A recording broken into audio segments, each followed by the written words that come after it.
Hi friends, ഞാനിന്ന് വന്നിരിക്കുന്നത് നല്ല അടിപൊളി ടിപ്സുകളുമായിട്ടാണ്. നല്ല കൊച്ചു ടിപ്സുകളുമായിട്ടാണ് ഞാനിന്ന് വന്നിരിക്കുന്നത്.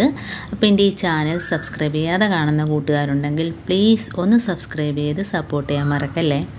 അപ്പോൾ നമുക്ക് വീഡിയോയിലോട്ട് കിടക്കാം. അപ്പം നമ്മൾ പുസ്തകങ്ങളൊക്കെ നമ്മൾ ഒരുപാട് നാൾ ഇങ്ങനെ പുസ്തകങ്ങളൊക്കെ എടുക്കാതെ തന്നെ വെച്ചേക്കുമല്ലോ. അപ്പോൾ ഉപയോഗിക്കാത്ത പുസ്തകങ്ങളൊക്കെ ഉണ്ടെങ്കിൽ ഇതേപോലെ ചിതൽ കയറും. അപ്പോൾ ഇതേപോലെ ഇടയ്ക്കൊക്കെ ഓരോ പേപ്പറിനകത്തോട്ട് നമ്മൾ പൗഡർ ഇട്ട് കൊടുത്താൽ മതി. അപ്പോൾ നമ്മൾ എത്ര നാൾ വേണേലും അത് ചിതൽ കയറാതെ ഇരിക്കും. നമുക്കങ്ങനെ പുസ്തകങ്ങൾ സൂക്ഷിക്കാൻ പറ്റും. അപ്പോൾ അടുത്ത ടിപ്പെന്ന് പറഞ്ഞാൽ തീപ്പെട്ടി കത്തിച്ചാൽ കുതിർന്നിരിക്കും. കാരണം തണുത്തിട്ട് നമുക്ക് കത്തിക്കാൻ പറ്റത്തില്ല. കൊള്ളിയെല്ലാം വെറുതെ തീർന്നു പോകുന്നതല്ലാതെ നമുക്ക് കത്തിക്കിട്ടത്തില്ല. അപ്പോൾ അതിന് എന്താ ചെയ്യണമെന്ന് വെച്ചാൽ നമ്മൾ ഒരു ടിന്നിനകത്തോട്ട് ഇട്ട് വെക്കുക. തീപ്പെട്ടി മുഴുവനെ തന്നെ ഇതേപോലെ ഒരു ടിന്നിനകത്ത് കാറ്റ് കയറാത്ത ടിന്നിനകത്തോട്ടിട്ട് അടച്ചു വെച്ചാൽ മതി. അപ്പോൾ നമുക്ക് എപ്പം വേണേലും എടുത്ത് കത്തിച്ചാലും അത് കത്തും. അപ്പോൾ മഴയത്താണേലും ഒരു കുഴപ്പമില്ല, അത് കത്തിക്കോളും. അപ്പോൾ അടുത്ത ടിപ്പെന്ന് പറഞ്ഞാൽ ചന്ദനത്തിരി. അപ്പം നമ്മളത് ചന്ദനത്തിരി മിക്ക വീടുകളിലും ദിവസവും കത്തിക്കുന്ന ഒന്നാണ്. അപ്പം നമ്മൾ ചന്ദനത്തിരിയുടെ പുറം ഭാഗം ഇതേപോലെ ഒന്ന് നനച്ചു കൊടുക്കുക. അപ്പോൾ നമ്മൾ കത്തിക്കുമ്പോഴത്തേന് പെട്ടെന്ന് കത്തി തീരത്തില്ല, അത് കുറേ നേരം കത്തിക്കൊണ്ടിരിക്കും. മറ്റേതെന്ന് പറഞ്ഞാൽ പെട്ടെന്ന് കത്തി തീരുമല്ലോ. ഇതിപ്പോൾ ഇങ്ങനെ നനച്ചിട്ട് കത്തിച്ചാൽ നമുക്ക് ചന്ദനത്തിരി കുറേ നേരം കത്തി തീരാതെ തന്നെ ഇരിക്കുകയും ചെയ്യും. അപ്പോൾ ഇതേപോലെ എല്ലാവരും ഒന്ന് ട്രൈ ചെയ്ത് നോക്കുക. ഇനി അടുത്തതെന്ന് പറഞ്ഞാൽ നമ്മൾ വാടിയ നാരങ്ങയാണേലും കുഴപ്പമില്ല, നമ്മുടെ കയ്യിലുണ്ടെങ്കിൽ നമ്മുടെ കൈൻ്റെ പുറം ഭാഗം ഇതേപോലെ ആ വിരലിൻ്റെ ഭാഗത്തേക്കുള്ള കറുപ്പ് കണ്ടോ, അപ്പോൾ അത് ഇതേപോലെ നാരങ്ങ വെച്ച് ഒന്ന് തേച്ച് കൊടുത്താൽ മതി. നമുക്ക് തേക്കുമ്പം തന്നെ കൈൻ്റെ വ്യത്യാസം അറിയാൻ പറ്റും. അപ്പോൾ നല്ലൊരു ടിപ്പാണിത്. അപ്പോൾ ഇതേപോലെ ഒന്ന് എല്ലായിടത്തും ഒന്ന് തേച്ച് കൊടുത്താൽ മതി. അപ്പോൾ അന്നേരം തന്നെ നല്ല വ്യത്യാസം അറിയാൻ പറ്റും. ഇപ്പോൾ അടുത്ത ടിപ്പെന്ന് പറഞ്ഞാൽ നമ്മൾ പാത്രം അടുപ്പത്ത് വെച്ച് കുറച്ച് വെള്ളം വയ്ക്കുക. അതൊന്ന് തിളച്ച് വരുമ്പോഴത്തേനും അതിനകത്തോട്ട് കുറച്ച് പൗഡർ ഇട്ട് കൊടുക്കുക. അപ്പോൾ കുറച്ച് പൗഡർ ഇട്ട് കൊടുത്താൽ മതി.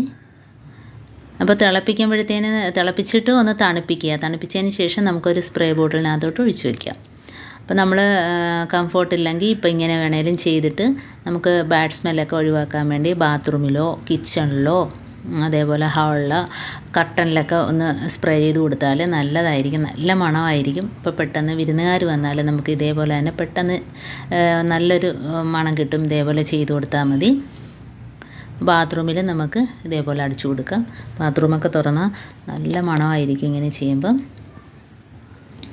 അപ്പോൾ അടുത്ത ടിപ്പെന്ന് പറഞ്ഞാൽ നമ്മൾ കോയിന് ഫ്രീസറിനകത്ത് വെച്ചിട്ടെടുക്കുക. അപ്പം നമ്മൾ പുറത്തൊക്കെ പോയിട്ട് വരുമ്പോഴത്തേന് തലവേദനയോ നല്ല ക്ഷീണമൊക്കെ ഉണ്ടെങ്കിൽ നമ്മൾ ഇതേപോലെ ഒന്ന് ഇരുന്നതിന് ശേഷം തണുത്ത ആ കോയിനെടുത്ത് നമ്മുടെ കണ്ണ് അടച്ചിട്ട് കൺപോളയിൽ വെച്ച് കൊടുക്കുക. അതേപോലെ തലവേദന ഉണ്ടെങ്കിൽ നെറ്റിക്കകത്ത് വെച്ച് കൊടുക്കുക. നല്ലൊരു ആശ്വാസമാണ് അങ്ങനെ ചെയ്യുമ്പോഴത്തേനും. നല്ല തണുത്തിരിക്കുമല്ലോ പൈസ ആകുമ്പോഴത്തേനും. അപ്പം അത് നമ്മളിതേപോലെ വെച്ച് കൊടുത്താൽ നല്ല വ്യത്യാസം വരും. അതേപോലെ തലവേദനയ്ക്ക് നല്ലൊരു ആശ്വാസമായിരിക്കും. കണ്ണിനാണേലും നല്ല ചൂടത്തൊക്കെ പുറത്തോട്ട് പോയിട്ട് വരുമ്പോൾ നമ്മൾ ഇതേപോലെ ചെയ്ത് കൊടുത്താൽ മതി. നല്ലൊരു ടിപ്പാണത്. അപ്പോൾ അടുത്ത ടിപ്പെന്ന് പറഞ്ഞാൽ നമ്മൾ മിക്സിയൊക്കെ നല്ല ബ്ലേഡ് പോലെ മൂർച്ച കൂട്ടണമെങ്കിൽ ഇതുപോലെ 2-3 മുട്ടത്തോടിട്ടൊന്ന് നല്ലോണം ഒന്ന് പൊടിച്ചാൽ മതി. അപ്പം നല്ല ബ്ലേഡിന് നല്ല മൂർച്ച കൂടുകയും ചെയ്യും.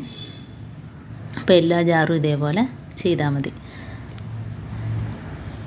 അപ്പോൾ കണ്ടോ. ഇനിയിപ്പോൾ അടുത്ത ടിപ്പെന്ന് പറഞ്ഞാൽ അപ്പോൾ നാരങ്ങ നമ്മൾ മുറിച്ചത് നമ്മൾ ഫ്രിഡ്ജിൽ വെക്കുമ്പോഴത്തേനും വാടിപ്പോവും.